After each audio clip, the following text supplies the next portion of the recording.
यह कहानी है आज से कई साल पहले की, जब भारत देश में राजाओं का शासनकाल हुआ करता है। भारत देश में एक ऐसी जगह थी, राजस्थान। राजस्थान के जयपुर जिले में उस समय गोविंद देवी जी मंदिर नामक एक मंदिर था, जहां पर भगवान श्री कृष्ण का एक चमत्कार देखने को मिलता था। इस मंदिर का पुजारी रात को मंदिर का पंखा बंद करने से पहले भगवान श्री कृष्ण के लिए 4 लड्डू रखा करते थे, जिससे भगवान कृष्ण को अगर भूख लगे तो वह उन लड्डुओं को खा ले, और वह लड्डू हमेशा सुबह खाए हुए मिलते थे। लेकिन एक रात की बात है, जब पुजारी रात को भगवान श्री कृष्ण के लिए लड्डू रखना भूल गया और बिना लड्डू रखे पग बंद करके अपने घर की ओर चले गए। रात में जब कृष्ण जी को भूख लगी तो उन्होंने एक बड़ी बड़ी आंखें और घुंघराले बाल वाले छोटे से बालक का रूप लिया और एक हलवाई वाले की दुकान पर जा पहुंचे। उन्होंने हलवाई वाले से कहा, बाबा मुझे भूख लगी है, मुझे खाने के लिए लड्डू दे दो।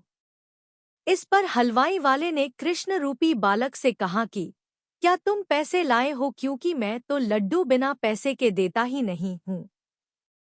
ऐसे में कृष्ण रूपी बालक ने कहा कि बाबा मेरे पास पैसे तो नहीं है, लेकिन यह सोने का कड़ा है जो मैं आपको दे सकता हूँ। हलवाई वाले के मन में लालच का भाव पैदा होने लगा। उसने उस बच्चे से वह कड़ा ले लिया और उसके बदले में उस कृष्णा रूपी बालक को 4 लड्डू दे दिए। अगले दिन जब पुजारी वापस मंदिर गया और उसने देखा कि वह रात को कृष्ण जी को लड्डू देना भूल गया।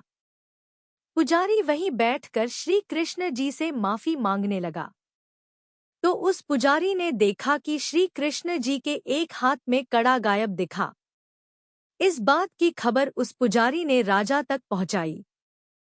तब राजा ने चोर को ढूंढने के लिए अपने सिपाही भेजे। तब हलवाई वाले को मालूम पड़ा कि यह खड़ा तो वही कड़ा है जो पिछली रात एक बालक उसे दे गया था।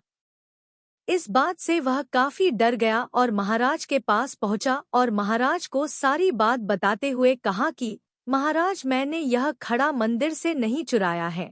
पिछली देर रात एक बालक मेरी दुकान पर आया, जिसने लड्डू के बदले मुझे यह कड़ा दिया था। तब महाराज और पुजारी दोनों ही समझ गए कि वह बालक और कोई नहीं, स्वयं भगवान श्री कृष्ण थे।